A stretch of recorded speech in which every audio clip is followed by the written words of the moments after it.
Hello everyone, and welcome to this week's edition of Environment Matters. I'm Mike Huff. The dog days of summer are here, and what better way to cool off than exploring the underwater world beneath a cool West Virginia mountain stream. Our friends at the U.S. Forest Service and the Watershed group Friends of the Cheat were our guides for this story from a couple of summers ago. It's one of the hottest days of the summer, but on a clear, cool headwater stream in Tucker County, these kids are getting their first look at an underwater world and the abundant aquatic life that call this stretch of Horseshoe Run home.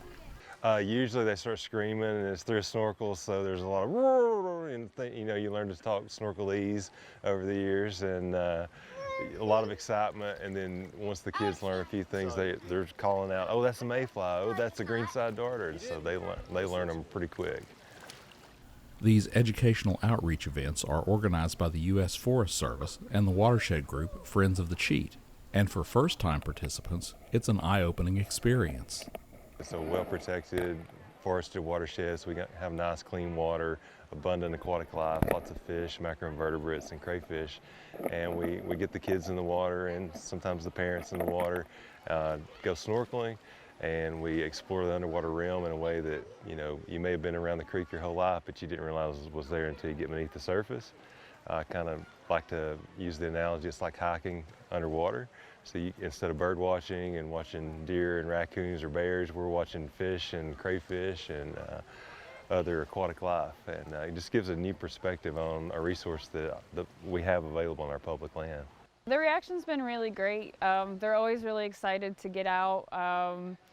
I think they're always dying to get in the water with the other educational activities that we do. So it's really nice to be able to bring them out and actually get them interacting in the water rather than just being on shore. So they're always, there's usually hooting and hollering, but then they kind of focus and they really start to pay attention to what's going on under the water. So it's always a good day to be out in the stream.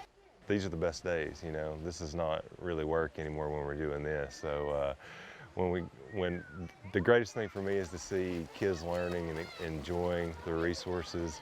And then a lot of kids, we have repeat kids too that come back from one year to the next to events, and they retain that knowledge, and they're going to hold that with them through their life. One of those repeat kids is Michaela Wojtek. The 7th grader experienced a snorkel at the Cheat event last summer and couldn't wait to get back into the water.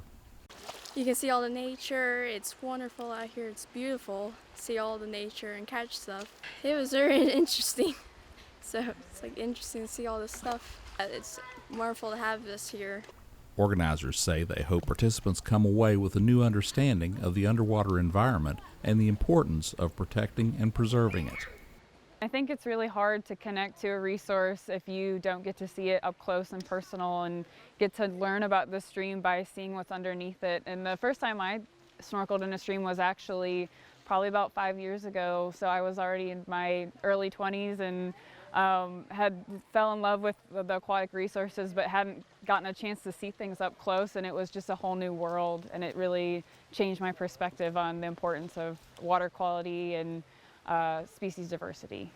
It's actually kind of an emotional experience in the sense that you go fishing and you catch these species outside of the water, or you have an aquarium and you see them through the glass, but it's a completely different experience when you're immersing yourself in the water and you're kind of becoming part of that ecosystem and seeing them feed or display, territorial aggressions, or, do the things that they're naturally doing, and you're the guest in their environment instead of the other way around. It was awesome! Tell me some of the stuff you saw. I saw some minnows and some big fish. It was a little cold, but I liked it a lot. For Environment Matters, I'm Mike Huff. Thanks for watching.